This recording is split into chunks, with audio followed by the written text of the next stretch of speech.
Uji referensi duo trio pada prinsipnya termasuk ke dalam uji pembeda.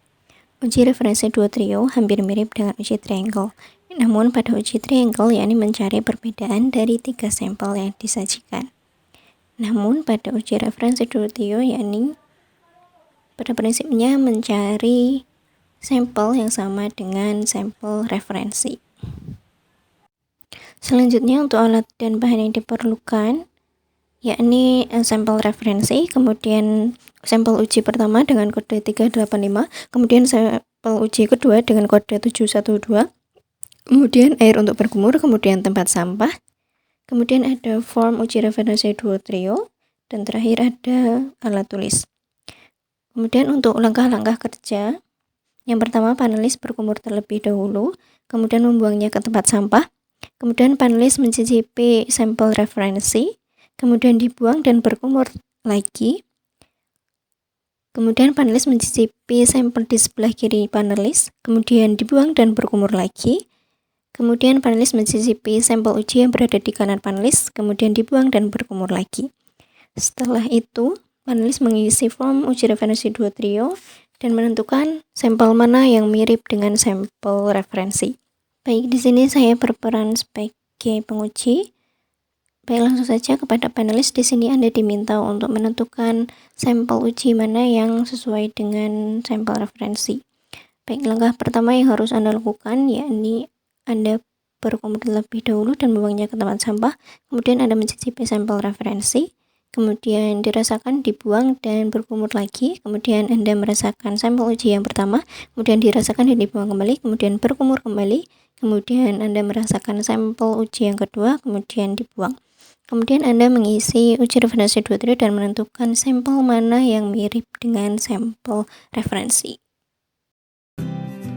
Saya Cindy Astuti Angelia Salsabila dengan NIM J310-200-170 dari kelompok 8. Di sini saya sebagai panelis uji referensi duo trio.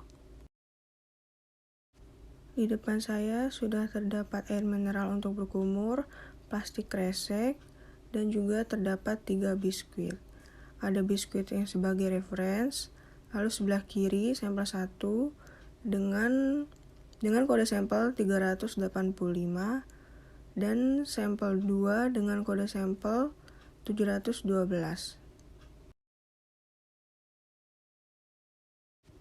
Dan juga terdapat kertas yang berisikan tabel untuk hasil uji referensi duo trio. Untuk pengujiannya, yang pertama melakukan berkumur dengan air mineral yang bertujuan untuk menetralkan rongga mulut. Kemudian dibuang ke plastik kresek yang sudah disediakan. Selanjutnya mencicipi referensi terlebih dahulu, lalu dibuang ke plastik yang sudah disediakan.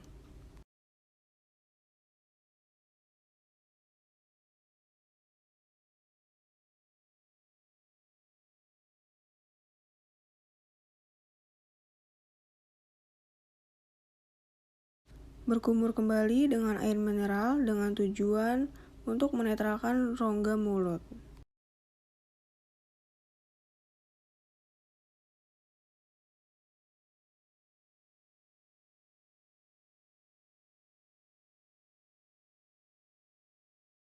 Lalu mencicipi sampel 1 yang berada di sebelah kiri dengan kode sampel 385. Lalu dibuang ke dalam plastik kresek.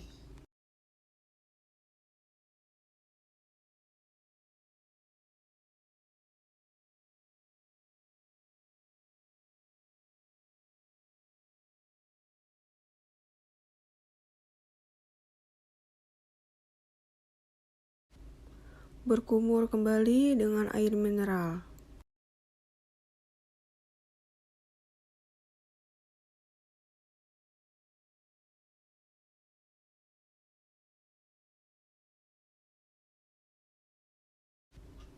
Dan terakhir mencicipi sampel kedua dengan kode sampel 712.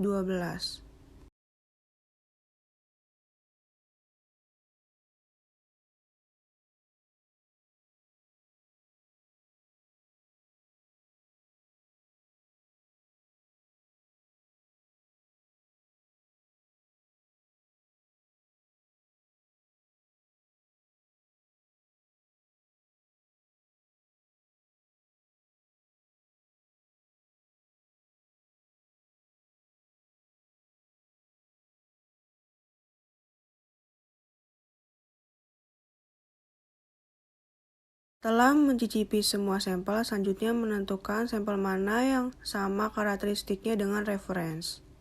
Berikut hasilnya. Selanjutnya di sini ada hasil dan pembahasan dari 10 panelis yang telah diuji untuk reference duo trio. Yang pertama di sini ada tabel pertama, yaitu yang dibagikan kepada panelis. Di sini terdapat tanggal untuk uji reference duo trionya, kemudian nama panelis, dan di sini ada tabel penilaian berdasarkan sampel biskuit. Dan di sini ada satu contoh, yaitu yang menganggap bahwa sampel dengan kode 712 adalah yang benar. Kemudian kita lanjut kepada tabel yang kedua, yaitu di mana tabel pembahasan untuk ke-10 panelis yang telah kita uji menggunakan 2 sampel biskuit. Di sini dapat kita lihat bahwa kunci jawabannya adalah biskuit dengan kode 712. Dan di sini dapat kita lihat dari panelis nomor 1 sampai 10 yang menjawab benar ada 8 panelis, sedangkan yang menjawab salah adalah panelis nomor 3 dan nomor 7. Berdasarkan jumlah terkecil untuk menyatakan beda nyata pada uji duo trio, reference duo trio, di mana jumlah panelisnya adalah 10, maka minimal tingkat kepercayaannya adalah 5% atau minimal 9 panelis. Kemudian untuk tingkat kepercayaan 1% itu minimal 10%. Sedangkan sudah kita lihat bahwa yang benar di sini ada 8 panelis, yang mana jumlah tersebut masih kurang dari 9. Maka dapat kita simpulkan bahwa kedua produk tidak dapat dibedakan.